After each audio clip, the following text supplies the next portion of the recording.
For more than half a century, the Madison Park Development Corporation has been trying to offset forces of displacement and disinvestment in Roxbury. That still means new housing for local residents, but there's also more attention to economic opportunities and a stronger foothold for locally owned businesses and homeowners. To tell us about the vision of self-sufficiency Roxbury and the corporation's 55th anniversary is the CEO, Leslie Reid. Thank you very much for being with us, Leslie.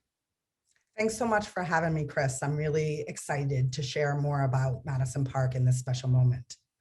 Leslie, to begin with, since this is our first segment with you, tell us a little bit about your background before you became CEO, because you have a lot of experience both working in the community and living through community changes in Boston. For sure. So I actually grew up in the Jamaica Plain neighborhood and lived for a number of years in Roxbury. Also, I only recently decamped to the suburbs of Roslindale a few years ago. So I'm really pleased to be working in the neighborhood in which I grew up.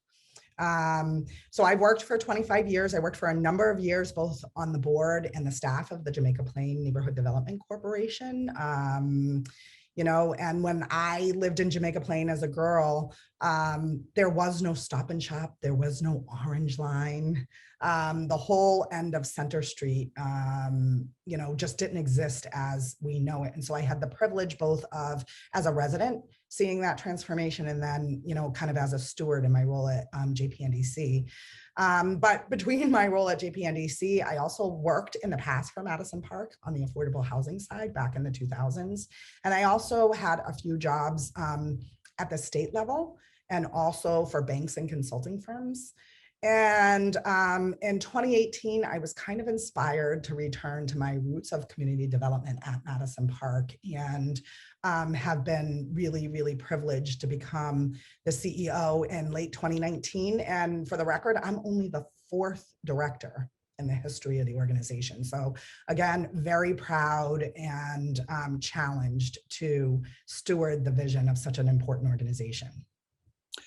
Leslie, if you look at Nubian Square, which is where a lot of Madison Park's work is central, you see all this untapped potential. You see this growth in the making, but there's also a lot of concern in the neighborhood that this isn't going to benefit local residents. What's Madison Park trying to do about that? Of course. I really see Madison Park's role as supporting the voice of the residents. Roxbury residents, especially those of Lower Roxbury and Nubian Square, have a long and venerable history of activism and advocating on their own behalf. Our founders, among them Ralph Smith, Vinnie Haynes, Beryl Roach, they were raised on Marcus Garvey and Black nationalism. And when it came time for them to step up as activists in the face of disinvestment and urban renewal, they really had the vision to speak for themselves. And I think that carries forward to today. The work of the Roxbury Strategic Master Plan and the committee that stewards that vision is really, really where the community has spoken for itself and kind of defined some of its own goals. And it's really, Madison Park's role in the ecosystem of the community to help execute that vision when we can. And so a recent example is that 75 Dudley Street is a small parcel, which was disposed of through a city process, which was kind of governed by the principles of the Roxbury Strategic Master Plan. So it's really our privilege to have been designated to develop 20 units of affordable homeownership there. So again, I really think there are clear and strong and informed and passionate voices in our community. And it's really Madison Park's role to find opportunities to execute their vision. And I think that harkens back to the origins of the organization. For many years, and this is not just in Roxbury, there has been a push for maximum affordability in housing. A lot of CDCs went in that direction, and there's still a need for that in Roxbury, I imagine. But there's also more talk these days about home ownership and wealth building. So, what's the corporation planning to do in that direction? Agreed. You make a good point. There is a desperate need for decent, safe, affordable housing across the spectrum for all income levels and in Boston. And so I think that there's certainly a robust delivery mechanism for affordable housing. And Madison Park, you know, we could say we're successful. When we started, nobody wanted to build anything in Lower Roxbury. And now there are national developers competing to deliver housing that's consistent with the vision of the community. Well, if that isn't success, I don't know what is. However, affordable homeownership opportunities have been desperately needed in our community, partly in response to the impact of past injustices, redlining, racist FHA banking policies that have really affected the ability for people in our community to become homeowners historically. And that development is relatively more difficult and very not economic. And so I think there's a role for Madison Park in that space. And to that end, we have a series of initiatives that are targeted to getting people to economic self-sufficiency and creating a path to homeownership, because it does a few things. Homeowners are less likely to be displaced. Homeowners build wealth and assets, and homeowners have a strong voice in their community. So to that end, we've done a few things. We established a program for Madison Park residents. Any resident of Madison Park who's lived with us for 3 years or more and is in good standing is eligible for up to $50,000 in down payment assistance to purchase a home in the city of Boston. And after 7 years, they have no obligation to return or repay that assistance. And so that's been really exciting. We've assisted 8 households to date.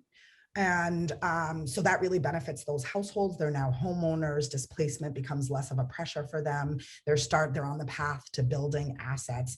And we have freed up a desperately needed affordable unit for another family that might need a home in our community. The second element of our strategy has been more on what we call the demand side, the supply side. So we have 2 projects that we're currently working on. One is 2451 Washington Street, which we just recently completed.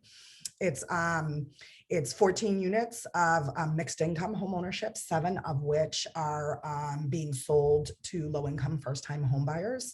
I mentioned 75 Dudley, which is another 20 units of homeownership available to low-income first-time homebuyers. We hope to break ground on that towards the end of this year. And we actually have a third project, 2085 Washington Street, which is the final phase of the redevelopment of Parcel 10, where Tropical Foods is. And that's a really unique approach to meeting the needs of the community that we're doing in partnership with Trinity Financial. And this is one building that has it all. It's got mixed income rental. So we can serve people from 0 to whatever level of median income in a rental unit. And in the same building are homeownership opportunities, which equally provide opportunities both for low-income first-time home buyers and market rate buyers, all in the same building. And so we're really excited about pioneering that approach to integrating multiple approaches to housing needs into one building. So we're really excited about that opportunity as well. I want to ask you about commercial property, because in Nubian Square, you've got these vacant storefronts that the owners might be sitting on, and on the other hand, you have all of these small businesses getting started with more of a community orientation, and there's worry that when things are in the upswing, they're going to be priced out. You're trying to head that off. Explain how you're going to make that work. We are. So on the commercial side, it's sort of like applying the same idea about home ownership to commercial ownership. And so helping to facilitate an opportunity for businesses to buy their space achieves the same outcomes as home ownership. It prevents displacement, commercial displacement, and it's a path to building assets and wealth. And so to that end, we're really pleased to be working together with Black Market, Chris and Kai Grant, to help them acquire the building in which they started their business back in 2017. And so that is taking the concept of ownership and stewardship over into the commercial market in a way that we've never done before, but really feels really meaningful and exciting at this particular moment in time. It's a way that we can ensure, as things improve in our neighborhood, the longtime residents, have an ownership stake and can't be pushed out and will be able to benefit from those improvements in the mid to long term. Finally, Leslie, I know this is going to keep you plenty busy during your 55th anniversary year, but besides what we've been talking about already, anything else you want to say about how Madison Park is going to be celebrating that milestone?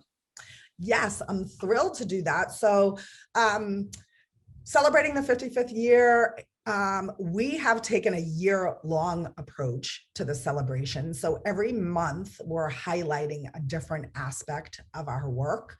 So we'll have the opportunity to highlight a lot of our youth development work. I'm not sure how much people know, but we serve over 120 youth a year with employment opportunities, personal development opportunities, the opportunity to get their high school equivalency, and also more recently, mental and behavioral health services.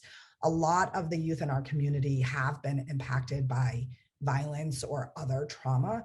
And we've discovered it's one of the key obstacles to their future success. So to be able to bring those services directly to them has been really exciting. So we'll have a whole month dedicated to celebrating those programs.